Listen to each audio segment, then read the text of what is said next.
Hi, it's Sam Musa here from Remax. Real estate agents spend a lot of time in their car driving around the community. And did they buy the house? They did buy that. They bought that house? They did buy. Okay. In this series, I'll be talking all things real estate with many special guests. Let's go for a ride. Yeah. Yeah. Okay. Okay. Let me just do a UE and then we'll do it. Hold on, everyone. That's you should drive, and I'll do this. You have nothing to worry about. I drive like grandpa. You can ask my children, which they'll probably make fun of us on this video. That's fine.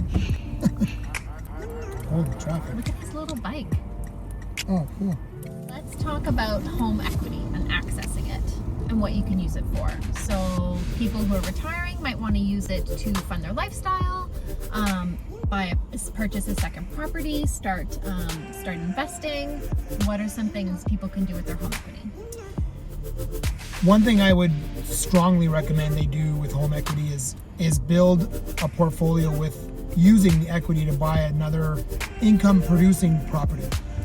Once you've got enough income producing property, that's when you buy, in my mind anyway, my advice is that's when you buy the recreational property that you get to enjoy. You could, rent it out at a certain time of the year as well. But if you buy it first, you buy an income producing property, pull the equity out of your existing home, but being very careful on how you do it and how you structure it you got to be very careful because of, we just had interest rates that just jumped. So if you were pulling money out of there and you're on a variable mortgage, and all of a sudden you're paying $2,000 a month, now you're paying $6,000 a month.